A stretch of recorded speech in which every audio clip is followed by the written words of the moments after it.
లేదా సిటీకో మనం టార్గెట్ చేసుకొని ఇచ్చుకుంటాం ఒక లోకల్ క్లాసిఫైడ్. అదే ఆన్లైన్ ద్వారా అయితే మనకి లొకేషన్ యాక్సెస్ తో గ్లోబల్లీగా మనం టార్గెట్ చేయొచ్చు ఆడియన్స్ ని సింగిల్ క్లిక్ తో. ఓకే,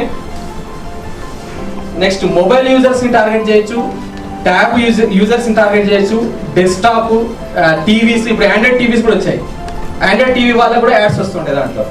సో ఇన్ని రకాల ఆడియన్స్ ని ఇంత గ్లోబల్గా మనం టార్గెట్ బిజినెస్ చేసుకోగల కెపాసిటీ ఓన్లీ డిజిటల్ మార్కెటింగ్కే ఉంది. టార్గెట్ ఆడియన్స్ ని ఎంగేజ్ చేయవచ్చు, మనతో ఇంటరాక్ట్ అవ్వడానికి, వాళ్ళతో ఏదైతే కమ్యూనికేషన్ పెడతామో దాంతో ఈజీగా ఇంటరాక్ట్ అవ్వచ్చు ఆడియన్స్ ని. మనకి ఆ లిస్ట్ అంతా కూడా మనకి క్యాంపెయిన్ రన్ చేసినప్పుడు మనకి డేటా వస్తుంది అంతా కూడా.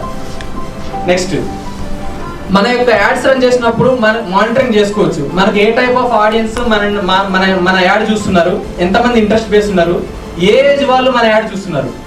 ఇప్పుడు ఎగ్జాంపుల్ మనం 25 to 45 పెట్టాం. 25 వాళ్ళు ప్రాపర్టీస్ కొంటారా? కొనరు.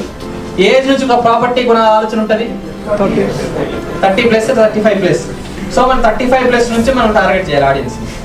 నెక్స్ట్ ఏ ఏజ్ లోపు ఎండ్ చేస్తారు ఏజ్ అనేది? 60+. సో మనం 35 to 65 టార్గెట్ చేసినప్పుడు దాంట్లో ఇంట్రెస్ట్ బేస్ ఆడియన్స్ కూడా డివైడ్ అవుతుంది మనకి ఆన్లైన్లో. అంటే ఎగ్జాంపుల్గా 35 to 40 వరకే మీ యాడ్ చూశారు. సో వాళ్ళు క్వాలిటీగా మీకు మీ యొక్క అనాలిసిస్లో బయటపడింది మీ యొక్క యాడ్లో. అంటే 30 ఏజ్ to 40 ఏజ్ వాళ్ళు మీ యాడ్కి రెస్పాండ్ అయ్యారు. నెక్స్ట్ యాడ్ మీరు 30 to 60 పెట్టాల్సిన అవసరం లేదు, 30 to 40 పెట్టండి అని ఆటోమేటిక్గా గూగుల్ మనకి ఇండికేట్ చేస్తుంది మీరు ఏం చేయాలి, ఏ యాడ్ ఎట్లా రన్ చేయాలనేది కూడా.